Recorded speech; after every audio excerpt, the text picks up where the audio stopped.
Bom, meninos, na nossa aula de hoje nós vamos falar a respeito da estratégia de saúde da família na atenção básica do SUS, tá? Então a gente vai ver dentre as áreas de atuação do SUS em nível de atenção básica, nós vamos conhecer a estratégia de saúde da família, as suas aplicabilidades, a composição de uma equipe de saúde da família, tá? Vocês muito provavelmente já conhecem, né, essa estratégia através do uso do serviço, né, por meio das unidades básicas de saúde, das unidades de saúde da família, né, essas unidades que compõem os nossos bairros, né, que estão presentes nos nossos bairros, compõem a estratégia de saúde da família, tá? Esse material nós vamos utilizar como referência, né, esse material de estratégia de saúde da família na atenção básica do SUS, tá? Escrito aqui pela Elizabeth Figueiredo. Esse material já está disponível no grupo de vocês, para que vocês possam acompanhar. Nós vamos utilizá-lo durante a nossa próxima semana, tá? E na próxima semana a gente finaliza as nossas aulas teóricas e vamos realizar a nossa prova, ok? Eu vou destacar alguns pontos, tá, nesse texto. A gente vai discutir a respeito de alguns pontos que estão presentes aqui nesse texto, que eu quero que vocês façam uma leitura mais aprofundada a respeito desse assunto, tá?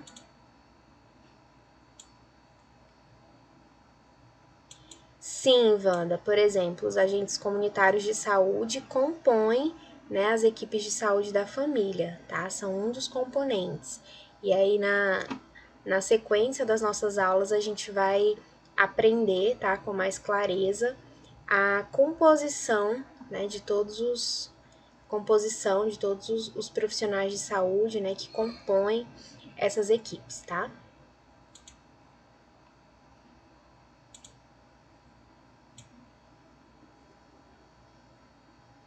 Bom, meninos, então a atenção básica. Peraí, deixa eu diminuir aqui. A atenção básica e de maneira especial a estratégia de saúde da família necessitam de diretrizes que apoiam as suas diferentes atividades a elas relacionadas, né? Então, existem algumas diretrizes que vão apoiar a atenção básica, a estratégia de saúde da família, para que elas possam vir a atingir os seus objetivos. Nós temos, por exemplo, a definição de território, né? Essas estratégias de saúde da família, elas atuam em um determinado território, né? Ela possui a sua área de atuação e área de atuação para desenvolver as suas atividades, os seus serviços de saúde, tá? Procurando-se sempre reorganizar esse processo de trabalho em saúde mediante operações intersetoriais e ações de promoção, prevenção e atenção à saúde. Então, essas estratégias de saúde da família possuem como objetivo principal atuar nessa linha de promoção, de prevenção e atenção à saúde.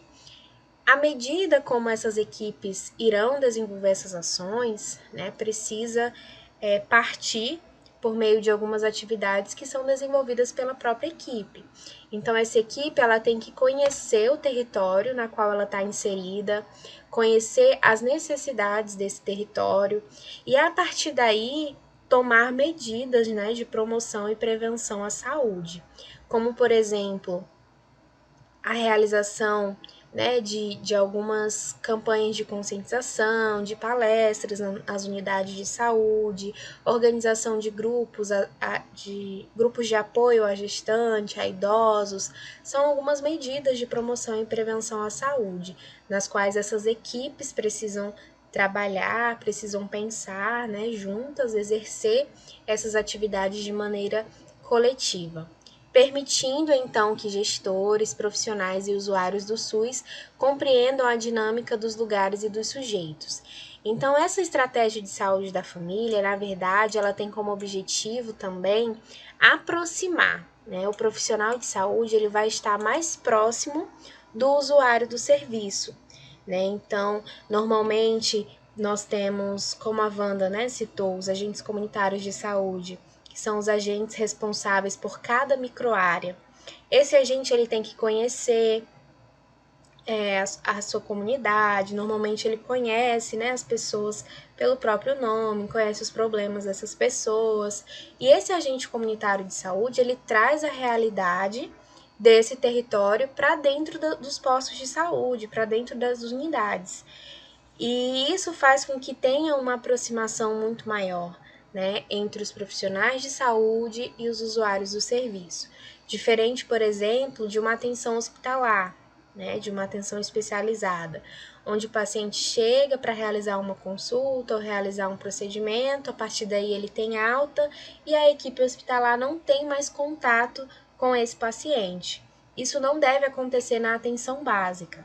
Na atenção básica, esse cuidado ele tem que ser continuado, né? Então, a gente acompanha um paciente, por exemplo, desde a gestação até um paciente mais idoso, né? Então, a gente acompanha todo esse trajeto, todo esse processo de crescimento e evolução do morador, né? Do indivíduo, tá? O território define em si a distinção dos usuários, proporcionam essa relação de vínculo, né, que eu falei com vocês, de afetividade e de confiança entre as pessoas. Então, as pessoas daquela comunidade, elas têm uma confiança muito grande na equipe que está prestando esse serviço, que está prestando esse apoio, né, entre as próprias pessoas, entre grupos de profissionais e equipes, sendo que estes passam a ter uma referência para o cuidado, garantindo a continuidade e a resolutividade das ações de saúde e a longitudinalidade do cuidado. Então, assim, acaba que esses profissionais de saúde que compõem essas estratégias de saúde da família são a referência de cuidado para aquela comunidade. Então, aquela comunidade, ela tem como base, tem como referência aquela equipe de saúde da família.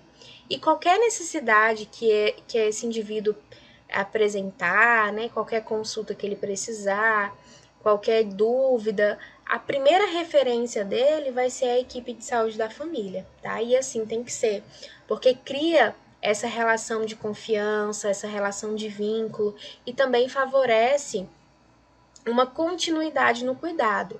Porque vamos pensar no exemplo, por exemplo, de uma gestante, né? Vamos pensar em uma gestante. O pré-natal dessa gestante vai ser acompanhado lá na unidade de saúde da família, né? Lá na unidade de saúde da família do bairro dela. Depois que essa criança nasce, essa mulher ela recebe os cuidados puerperal, tem a consulta pós-parto. Depois essa criança ela tem que ser acompanhada em relação ao seu crescimento e desenvolvimento, a vacinação da criança, né? Então a gente tem uma continuidade no cuidado, a gente acompanhou desde a gestação, durante todo o processo de crescimento. E isso é uma continuidade do cuidado, tá? E é uma ação, uma atividade muito importante, muito rica dessa estratégia de saúde da família. A ideia de que os cuidados dispensados na atenção básica são simples, há muito deixou de ser realidade, né? Então, muitas pessoas acabam pensando que você trabalhar em uma unidade de saúde da família, em um postinho, né, que as pessoas chamam, é um cuidado simples. Mas essa é uma realidade da qual quem realmente está inserida nessa unidade não encontra, né? É um processo muito trabalhoso, né? Um trabalho na qual você tem que se dedicar, porque você está cuidando, você é responsável das famílias de todo aquele seu território, e isso traz uma responsabilidade muito grande para você e para a sua equipe, né? Então, nós estamos falando de atendimentos complexos, que precisam dar conta da necessidade da saúde da população, em nível individual e coletivo. Então, quando a gente fala de saúde da família, a gente está falando tanto do atendimento individual, do cuidado individual, né? A gente tem que cuidar do seu João, da dona Maria, que está com a pressão alta, com a diabetes alterada, né? Mas a gente também tem que trabalhar no coletivo dessa comunidade, né? Existe alguma medida, essa comunidade tem acesso ao saneamento básico, à água potável? Como está aí a verminose dessa população, né? São algumas medidas comunitárias medidas coletivas que devem ser disponibilizadas a essa população. A questão da dengue também, né? Medidas de conscientização em relação à dengue precisam ser medidas coletivas, porque para você realizar o controle efetivo da dengue no seu território, você precisa de medidas coletivas. Não adianta o seu vizinho cuidar lá da caixa d'água dele, dos pratinhos das plantas, e você não ter cuidado nenhum, né? Então esse cuidado, ele tem que ser coletivo. E aí o que traz uma dificuldade muito grande da atenção básica, porque é muito difícil para a atenção básica conseguir atingir todo mundo, né? Então a atenção básica ela atinge ali até onde ela alcança, mas com certeza existem as pessoas que acabam ficando desamparados. Deixa eu ler aqui.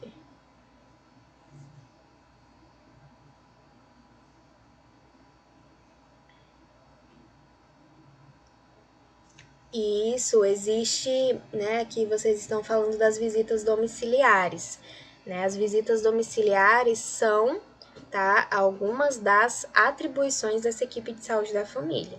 Então, por exemplo, aquela tem um paciente que está acamado, tem um paciente acamado. Esse paciente ele precisa receber visita da equipe, tá bom? Quando a gente fala visita da equipe, não é visita só do agente comunitário de saúde, não, tá? É a visita do enfermeiro, do médico, do técnico, do nutricionista, do psicólogo, de todos os profissionais que compõem aquela equipe, tá bom? Então, é um direito da população, né? Um direito do paciente o recebimento dessas visitas. Por exemplo, também aqueles pacientes que não podem se deslocar até as unidades de saúde durante as campanhas de vacinação. Então, uma responsabilidade dos agentes comunitários de saúde são fazer um levantamento, né? Então, eles precisam fazer um levantamento de quantos pacientes nós precisamos realizar essa vacinação em casa, tá?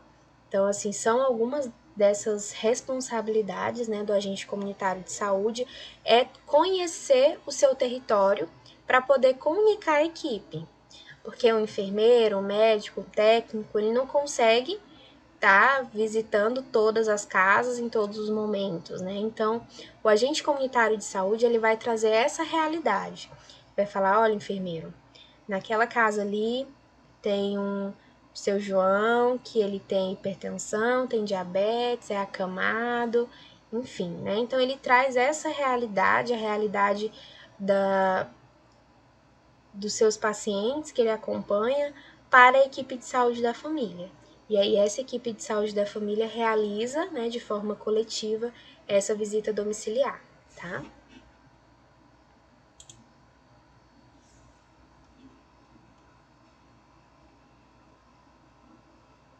Como você pode observar, a ação na atenção básica, principal porta de entrada do sistema de saúde, inicia-se com o ato de acolher, escutar e oferecer resposta resolutiva para a maioria dos problemas de saúde da população. Então, a gente tem que enxergar, meninos, a estratégia de saúde da família como a porta de entrada para essa população, tá? Então, qual vai ser a porta de entrada da população para os serviços de saúde? A estratégia de saúde da família. A estratégia de saúde da família não consegue resolver, então a equipe de saúde da família realiza o encaminhamento dessa pessoa aos outros níveis de atendimento, tá bom? Mas o interessante é que essa estratégia de saúde da família seja a porta de entrada a esse paciente. E como nós podemos transformar, né, esse serviço de uma forma mais humanizada? Como que a gente pode trabalhar esse serviço de forma mais humanizada? Através do acolhimento. Então, a gente tem que receber o nosso paciente, ouvir o nosso paciente e ouvir atentamente, não é? Você tem que ouvir e compreender aquelas necessidades do paciente de vocês. E a partir daí oferecer uma resposta resolutiva para os problemas daquele cidadão. Não adianta você estar lá trabalhando numa unidade de saúde da família e não saber responder nada para o seu paciente, né? O que adiantou ele chegar até ali? Você tem que saber trazer algumas respostas a ele.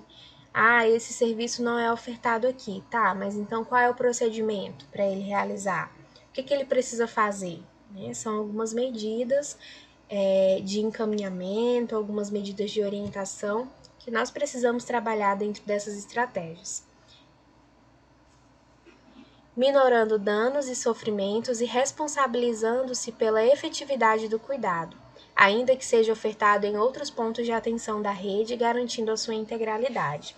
Então, quando essa estratégia de saúde da família, ela identifica que não há a possibilidade de resolver o problema daquele cidadão na estratégia de saúde da família, então essa equipe ela vai realizar o encaminhamento, né, dessa pessoa até o seu nível de atendimento.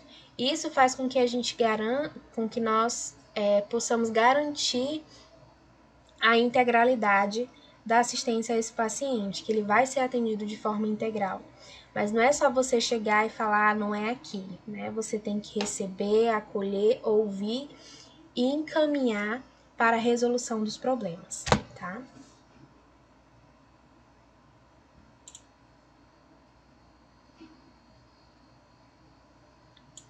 Não, Wanda. Ó, quando a gente fala posto de saúde, a gente está se referindo justamente a uma unidade de saúde da família, tá? Uma unidade básica de saúde. A equipe de saúde da família são todos aqueles profissionais que trabalham nos chamados postos de saúde, tá? A gente pode se referir dessa forma. Mas os postos de saúde são, sim, são componentes da atenção básica, tá? Dessa estratégia de saúde da família, ok? A gente não tá falando só de agente comunitário de saúde, não. A gente tá falando de toda a equipe que compõe a estratégia de saúde da família, tá bom?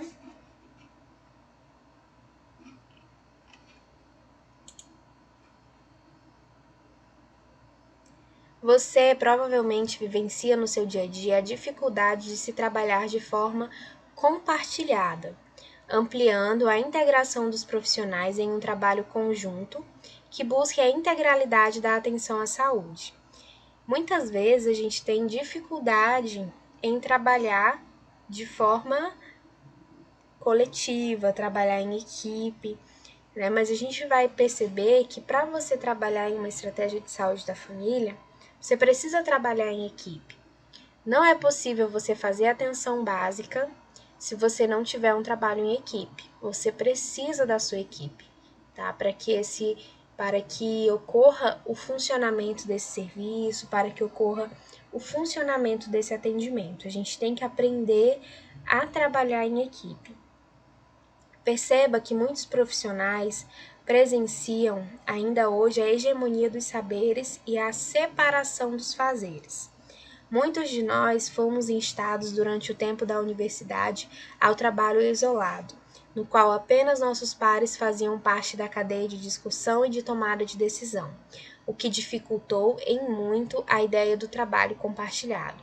Então, na verdade, essa ideia de trabalho individualizado, da diferença do saber e do fazer, a gente aprendeu muito isso, né, durante a formação.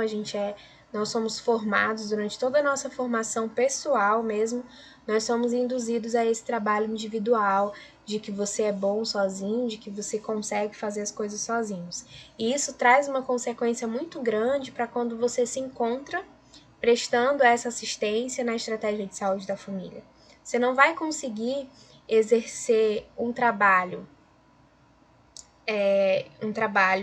de qualidade se você decidir trabalhar sozinho, tá bom? Se você decidir trabalhar sozinho, você vai atrapalhar o trabalho dos outros e não vai conseguir fazer o seu. Porque na estratégia de saúde da família, eu vou apresentar para vocês os profissionais, quem compõe uma estratégia de saúde da família. Nessa estratégia, cada um dos profissionais depende um do outro. Então, agente comunitário de saúde, médico, enfermeiro, técnico, todos eles dependem do trabalho um do outro.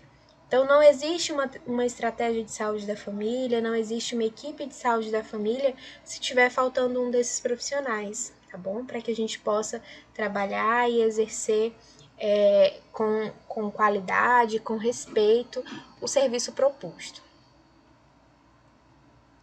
Na estratégia de saúde da família, o trabalho em equipe é considerado um dos pilares para a mudança do atual modelo hegemônico em saúde.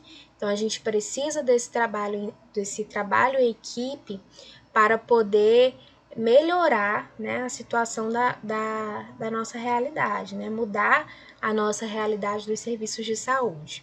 Com interação constante e intensa de trabalhadores de diferentes categorias e com diversidade de conhecimentos e habilidades.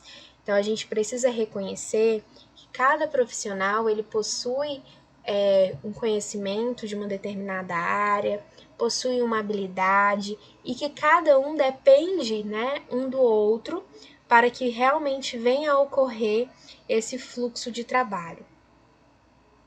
Com habilidades que interajam entre si, para que o cuidado do usuário seja um imperativo ético-político que organiza a intervenção técnico-científica. Entretanto, essas relações muitas vezes são conflituosas, acarretando a seus membros competitividade, conflito e hostilidade, situações que podem ser superadas com a construção de um projeto comum, em que seja definida a responsabilidade de cada membro. Então, o que muitas vezes a gente observa são relações conflituosas nesses tipos de serviço, né? Uma equipe que não se entende, uma equipe que não conversa, e essa equipe ela não vai ter um resultado positivo. Essa equipe que funciona dessa forma, ela não vai conseguir atender um paciente, não vai conseguir prestar um cuidado contínuo, um cuidado digno a esse paciente, tá? Então, por isso, a importância, né, desse trabalho em equipe, por isso a importância de conversar, de dialogar. E aqui ele nos trouxe, né, a ideia da construção de um projeto em comum. Então, essa equipe ela tem que pensar em um projeto em comum, onde cada um vai ter a sua responsabilidade, sendo que a responsabilidade ela é codependente. Então, você tem que fazer a sua parte, mas eu também tenho que fazer a minha para que a gente chegue a um resultado em comum. Tá? Essa é a importância, né, da aplicação de um projeto. Assim como a disposição em ouvir e considerar a experiência um dos outros, sendo a comunicação a principal ferramenta para que esses conflitos sejam convertidos em crescimento para a equipe e um trabalho multiprofissional e interdisciplinar. Então, a melhor ferramenta para você lidar, né, com todas essas problemáticas, para você poder encontrar um resultado, para você poder chegar ao seu objetivo, é trabalhar através da comunicação com a sua equipe. Então, você tem que comunicar, você tem que dialogar, você tem que apresentar as problemáticas, apresentar as soluções, escutar a experiência dos outros, porque muitas vezes você chega em um local, por exemplo, vocês vão enfrentar muito isso. Quando vocês se formarem, vocês vão trabalhar em um novo local, com uma equipe que já trabalha junto, né? Normalmente você chega, a equipe já estava formada, você chega depois, né? Você vai começar a trabalhar em um local na qual as pessoas já estão acostumadas com uma rotina, com um determinado tipo de trabalho, e você chega nesse local novo. Vocês vão chegar sem experiência, né, imaturos, com medo, que é assim que a gente sai quando se forma. Isso é normal, todo mundo passa por isso. E a primeira coisa, vocês têm que ouvir a equipe de vocês, né? Ouvir a equipe com a qual vocês vão trabalhar, ouvir a experiência dessa equipe, ouvir a realidade, porque às vezes a gente aprende uma realidade, né, durante a nossa formação, a gente aprende uma realidade dos livros, quando a gente chega na prática a gente encontra outra.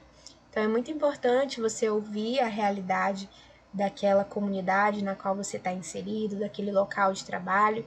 Depois que você chega, você, depois de ouvir, né, aí sim você começa a comunicar, você começa a expor as suas ideias, a expor as suas práticas, mas o ouvir nesse momento de chegada, ele é muito importante, tá? Tudo certo por enquanto, pode continuar. Alguma dúvida, alguma pergunta?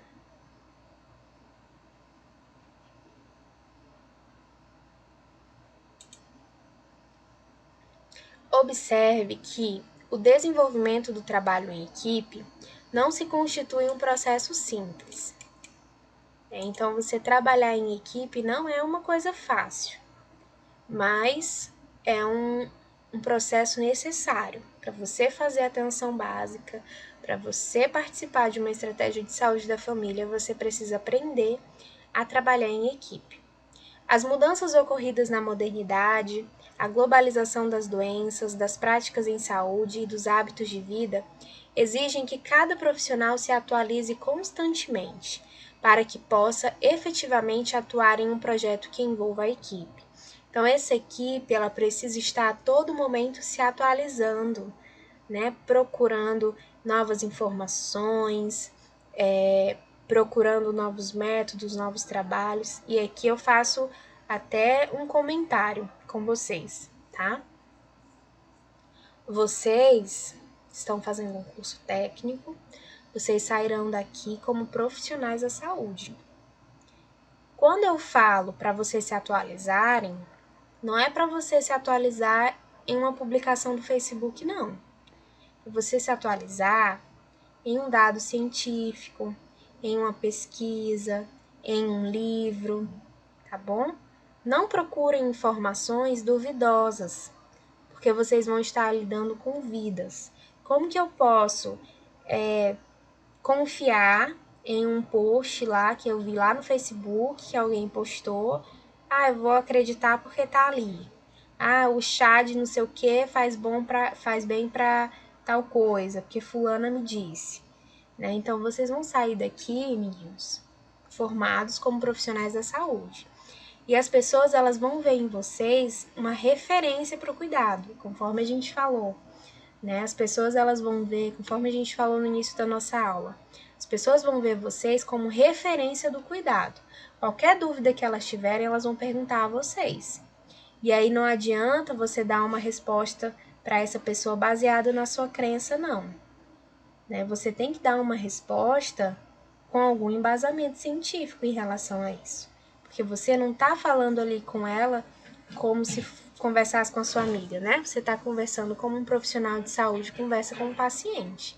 Tá? Por isso a importância das informações que vocês levam, tá? Das informações que vocês possuem em relação a tudo isso. Combinado?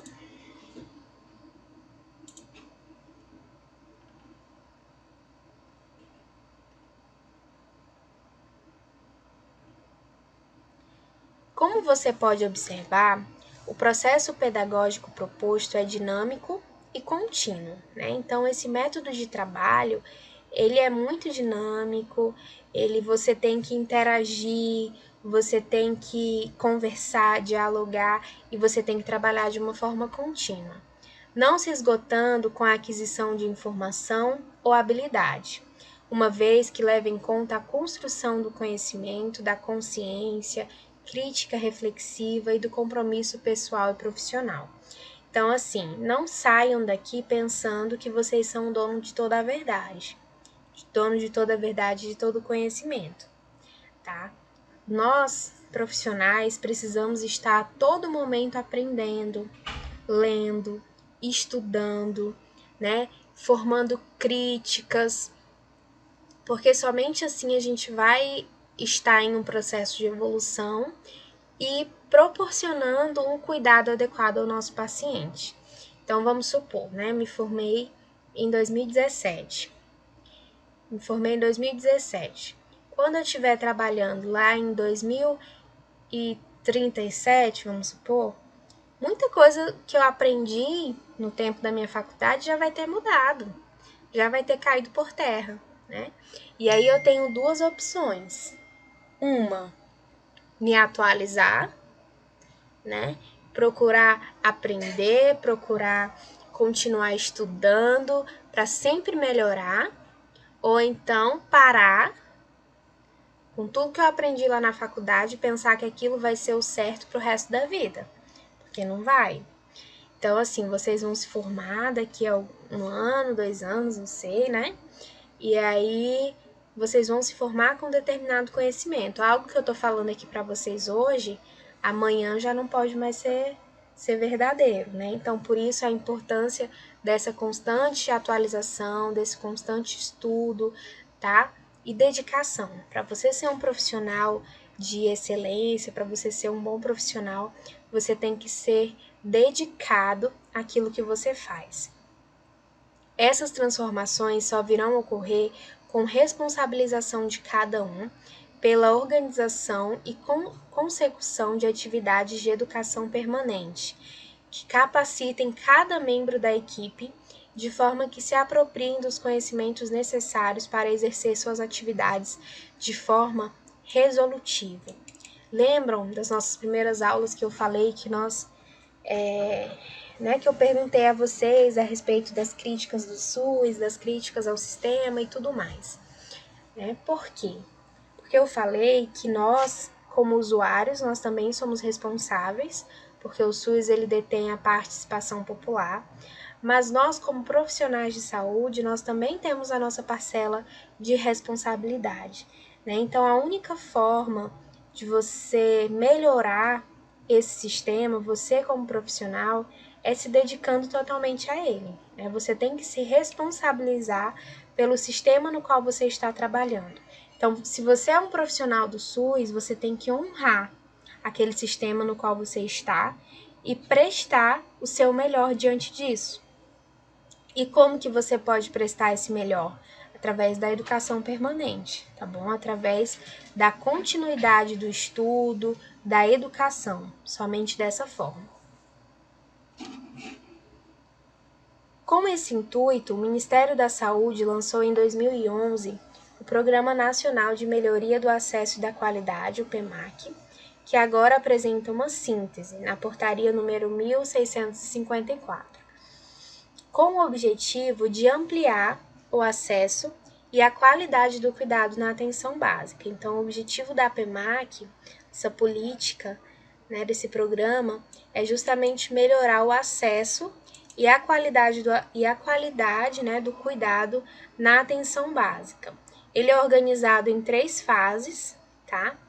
Em 4 fases, que se complementam e que formam um ciclo de melhoria do acesso e da qualidade. São esses: adesão e contratualização, desenvolvimento, avaliação externa e recontratualização. Vamos aprender então agora quais são essas 4 fases, tá? Na primeira fase, ocorre a adesão ao programa, mediante a contratualização de compromissos e indicadores a serem firmados entre as equipes de atenção básica e os gestores municipais, e destes com o Ministério da Saúde, num processo que envolve a participação do controle social. Então, nessa fase, meninos, vai ocorrer um acordo, tá? Entre os profissionais que compõem essas equipes de atenção básica e os gestores, no qual eles vão colocar algumas metas, alguns compromissos, né, diante, por exemplo, do acesso ao serviço. Por exemplo, eles podem estipular uma quantidade mínima de realização de teste rápido naquela população na faixa de 1 ano. Eles podem estimar um valor mínimo, tá, para isso. Então, existem algumas metas, alguns acordos, nos quais eles vão estipular, mediante esse acordo, né, esse compromisso, que os profissionais e os gestores irão firmar.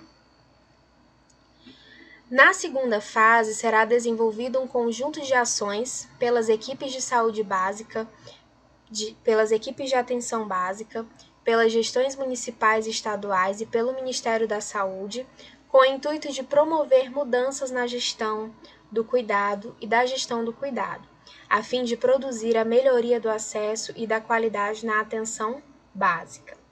Então, a gente viu que na primeira fase vão ser estabelecidas algumas metas. Na segunda, nós vamos procurar alcançar essas metas, tá? E na terceira fase, ocorre uma avaliação externa, quando são avaliadas as condições de acesso e de qualidade da totalidade de municípios e equipes de atenção básica, participantes do programa. E aí, na primeira, a gente traçou meta, na segunda, a gente procurou alcançar a meta, e na terceira, vai ser feita a avaliação, né, externa para saber se nós alcançamos ou não essa meta. E por último, nós temos a quarta fase, que é o processo de recontratualização, que é constituída por um processo de pactuação de equipes e de municípios, estabelecendo-se novos padrões e indicadores de qualidade, estimulando a institucionalização de um processo clínico, cíclico e sistemático. E aí, na última fase, a gente finaliza estabelecendo novas metas, estabelecendo novos indicadores. Então, por conta disso, a gente tem um processo cíclico, né? Esperando aí alcançar, né, os resultados na segunda e na terceira fase. A partir de então, dependendo do desempenho alcançado e dos critérios estabelecidos, ocorrerá a classificação das equipes por meio de processos de certificação, que permitirá valores a serem transferidos aos municípios. Então, esses municípios eles vão ser qualificados, né, com uma determinada nota, com base nos resultados que foi alcançado nas fases 2, 3 e 4. A partir da segunda certificação, o desempenho de cada equipe será comparada em relação a outras equipes do seu estado, bem quanto a evolução do seu próprio desempenho. Você observou que, apesar de termos discutido que o trabalho multiprofissional e interdisciplinar deve redundar na gestão do cuidado integral do usuário, este poucas vezes foi mencionado na dinâmica de composição da equipe e da educação permanente do planejamento de ações. Então, a gente viu, né, a importância desse trabalho multiprofissional, desse trabalho interdisciplinar, mas também em relação à composição da equipe e à educação permanente, tá?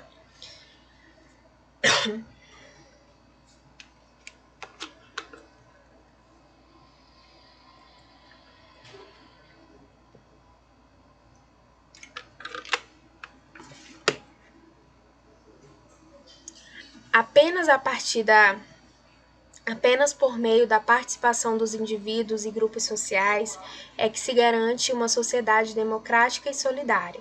Lembram da nossa aula de ontem que a gente estudou a respeito da participação social, né, da participação da comunidade nesses serviços de saúde? Então, aqui mais uma vez ele nos reforça a importância dessa participação dos indivíduos e dos grupos sociais, tá?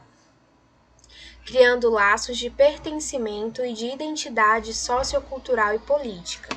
Então, a partir daí, a gente consegue criar laços, a gente consegue criar uma identidade, né, por meio dessas medidas, por meio desse cuidado integral que é ofertado da equipe à sua comunidade. Assim, torna-se fundamental a participação dos indivíduos e grupos sociais da área adstrita nas decisões tomadas em relação à gestão do cuidado. Então, essa população, esses grupos sociais, eles tomam decisões em relação a esse cuidado, tá? Não com o objetivo de perverter a ordem, mas como forma de participar das decisões que dizem respeito a si e à sua família. Então, o cuidado que vai ser prestado, né, o cuidado que essa equipe vai prestar, vai ser direcionado ao indivíduo, à sua família. Então, nada mais justo do que a sociedade e a comunidade participar também desse processo de tomada de decisão, tá? Então, nós estudamos da página... Deixa eu voltar aqui. Nós estudamos da página 3 à página 5, tá? Desse outro material que eu encaminhei a vocês. Vocês vão fazer uma leitura desse material, vão destacar os principais pontos que eu destaquei durante a nossa aula, tá?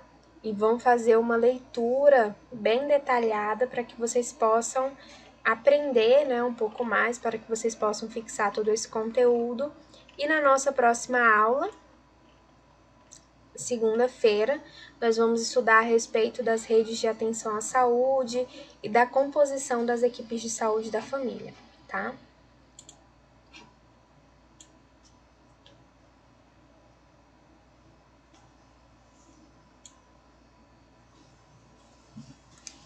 Alguma pergunta, gente? Algum comentário?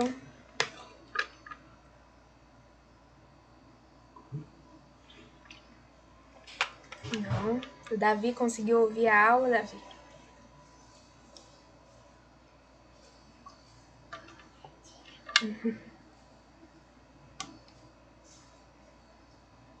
É que esse assunto é legal, né, Ingrid? Tem os assuntos legais e tem os assuntos que não são legais. Esse é um pouco mais legal.